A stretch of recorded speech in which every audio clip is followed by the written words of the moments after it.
товарищи танкисты, вы на канале Феникс. Сегодня мы поговорим о танках, которые самые топовые на 10 уровне, но при этом ветка их прокачивания очень ужасно, которую бы я не советовал качать никому, даже своему врагу. Прежде чем начать просмотр, досмотрите это видео до конца и подпишитесь на канал. Так. Часто у новичков возникает вопрос, что качать первым. У меня в свое время тоже был такой вопрос. Я много искал, не находил информации, либо находил, но ложной. Но отсюда тогда вытекает из этого вопроса другой вопрос. Что не качать вообще ни новичку, ни чуть опытному, а лучше качать тому, кто статистик, тот, у кого уже больше половины выкачано техники. Ему просто интересно. Наскучил один и тот же геймплей, ему нужно что-то новое. Так. Начнем мы. Тут-то в принципе нет такой техники. У Америки тут только... Сейчас скажу, найду. Один танк, который никому никогда не посоветую за счет своей динамики. Да, танк сам по себе неплохой, но при этом для него очень сложно качаться. Этот танк конкретно для статистов Шеридан. У него нету никакой брони вообще, но при этом он довольно жестко нагибает рандом. Даже новичкам, если легкий танк какой-то, лучше Шеридан покачать новичкам. Ветка у него вся плохая, так за счет чего брони у него вообще никакой нету. За счет того, что он раньше был птуром, у него были управляемые ракеты. Они сильно имбовали. Поэтому у него убрали, а броню оставили все так же. Просто заменили снаряды. Ну и понятно. Если нету брони, то и у всех остальных ее не будет.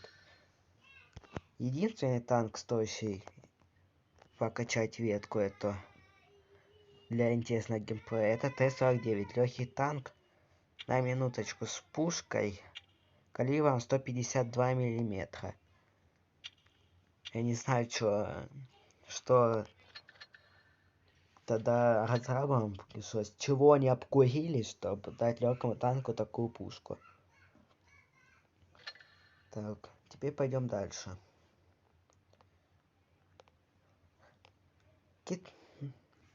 Германия. Здесь много танков, которые нельзя качать первыми. Но при этом какие-то более стоящие, какие-то нет.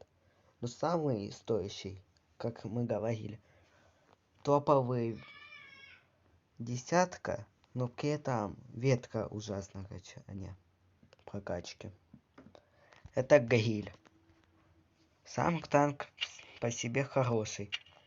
С пушкой 15 сантиметров калибр. Ну или 150 миллиметров. Самая длинная пушка. Урон тоже хороший. Даже для десятки. Да, брони мало, но при этом когда-никогда можно танковать. Довольно незаметный. Поэтому новичкам не стоит качать. Если вы решите покачать, то будьте готовы, что ветка прокачивания у него вся без брони будет. У него стоящий танк Бачат, на минуточку, с пушкой 10 левела, с калибром 15 сантиметров. И вафля. Вот Борщик самый нормальный танк на том уровне. Да, у вас, скажем, будет бот в корму пробивать фугасом. Но при этом ради его пушки его стоит попробовать прокачать. Я одно время хотел его прокачать, но потом перешел на другой танк и пока что забросил. Никогда. Никогда не делайте ошибку, как я. Сначала одну метку начал, потом другую. Качайте одну, ну максимум две. Я это знаю, но при этом за счет финансового... Нет, неправильно говорю. За счет изменений в игре я вынужден так делать. Так, теперь советы. Ну, самый тут. Самый-самый.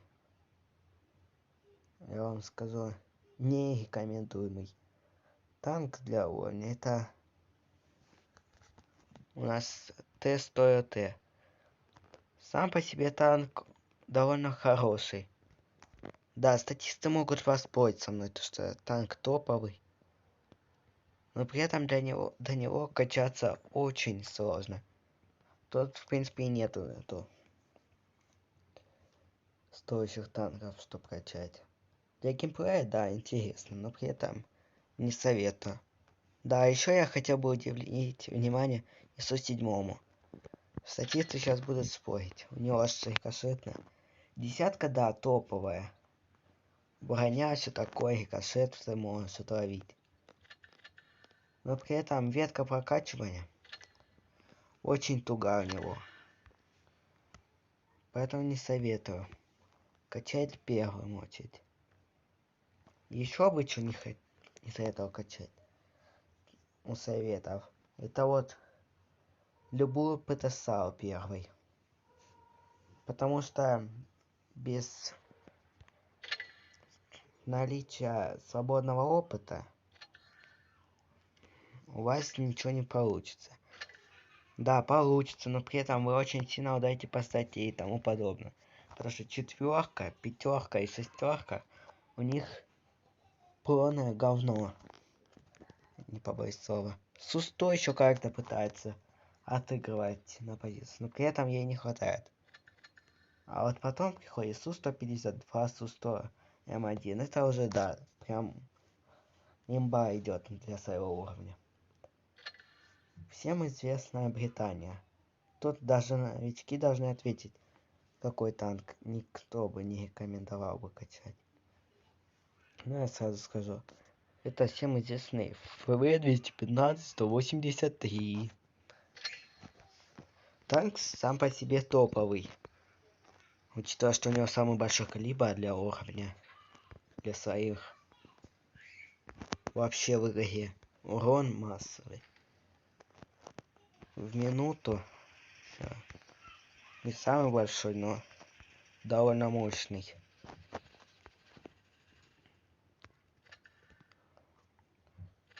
Да, можно покачать его, попробовать, но при этом Электро, Т2 еще нормальные танки. А потом пойдут вообще без брони танки. Маленький калибр, быстрая перезарядка единственный плюс. То, что быстрая перезарядка. Все остальное минус полный. Если вы решите качаться, как я, вон я начал качать, то качайте, если не хотите злоботу дать, то только в фановых режимах. Если вы решили так покачать, то обязательно имейте с собой слободки куча. Прокачивайте в топе, чтобы было, чтобы не страдать на них.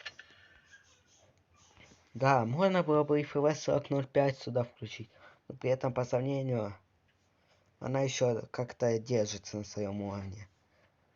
Довольно нормально для своего уровня. Так. А мы не будем тут задерживаться и пойдем дальше. Япония. Да, тут много таких танков. Интересно по своему геймплею. Но что бы я не советовал ни в коем, это вот Type 71. Скоро ведут новую. Да, новую ветку легких танков. Поэтому будет новая ветка. Посмотрим, какая она по геймплею будет. Тайп для... Если качать его, то он очень сложный. Митсу еще как-то проходит. На своем уровне более-менее держится. Хотя, если бы вы посмотрели бы, то ужас. Юни,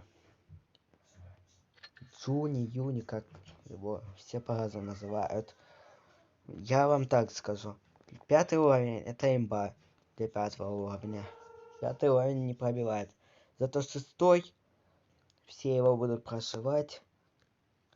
Тут даже до ворота не будут спасать, поэтому не советую. Дальше тут тоже такой же геймплей. Но вот Джуто еще как-то держится для своего уровня. Но при этом вам надо сначала башню топовую выкачать. Да. Тогда вы только почувствуете, что такое более-менее игра. Самый оптимальный танк, приятный на своем уровне. Китай. Ну тут долго не будем задерживаться, потому что тут единственный танк это ВЗ-113 ГФТ. Танк по себе неплохой на десятке. Иногда мучительный. Довольно хороший разовый урон. Урон в минуту наравне с бабахой. Учитывая, что у него кумулятивы как дополнительные снаряды, он довольно хорошо пробивает. 375 это вам ого-го. В принципе, ветка по себе так еще не говно самое. Но при этом, да, периодически можно и танкануть каким-то образом. Но при этом урон, броня слабая. И подвижность вас может кто угодно закрутить. Единственное, что может быть у них более-менее, это скорость. Которая не такая же быстрая, но для своего уровня нормально у ПТСАО. Дальше. Всем известная Франция. Здесь все танки по-своему хорошие, но ни один не советую качать. Вообще. Вот, например, тяжи тут до 6-го уровня еще нормально, а дальше уже без брони идет. 7-й вы как-то отыграете, 8-й уже нет. У вас просто все будут прошивать. Да, что вы скажете плохого, что в Форс 156 кто-то скажет? Я вам так скажу, что у него единственный танк стоящий. Это АМХ АС Акмле. За счет своей быстрой перезарядки. Сейчас скажу сколько. 5,5 секунд. Он будет вас пробивать, как не знаю кто. Ну, легкий танк. Тут все понятно. Так. Тут у нас теперь сборная Европа. Тут, в принципе, таких-то нету танков толком. Кроме. Вот нету такой нации, где бы не было минусов в танках. Многие скажут ТВП Т-50-51. Плохой танк вот этот. Типа у него ветка сложная, все такое. Но я другое вам скажу. Для своего уровня очень ужасно прожито. Не, сам танк хороший, быстрый. Периодически может танковать. Где-то может и броня спасать. Периодически. Учитывая, что у него еще есть этот, сейчас скажу, дополнительный снаряд. Поэтому довольно хорошо. для своего. Но при этом ветка прокачивания. Вся, без исключения, без бани. Как бы вы там ни пытались. Самый оптимальный P44 Пантера будет. У которой будет отыгрываться урон, ДПМ и динамика. Все остальное, в принципе, даже не в принципе, а говно легкое, которое все будут пробивать. Как бы там ни звучало неправильно, что я произнес. Все вас будут легко пробивать. Это будет картон, который... Я вам так только могу сказать, что если вы решите скачать его, то вам только удачи пожелаю. Все остальные могут еще нормально. Да, многие скажут, как же Кранваген, Эмиль. Они по своей динамике, да, плохие. Ветка самая плохая, по сути. Но при этом тут один танк не стоящий того будет, чтобы качать. Это вот Лео, у которого нету брони. Вот, например, Стерва. У него маска, которую не пробьешь. За счет угла своего. Эмиль тоже маска, наклон хороший. И спереди тоже. Но Эмиль 2 копия, фактическая, только угол больше сделали, как вы видите. И Кранваген, который за своего уровня очень топовый. Который перед даже не довольно сложно, а почти нереально пробить. Так. На этом видео заканчивается.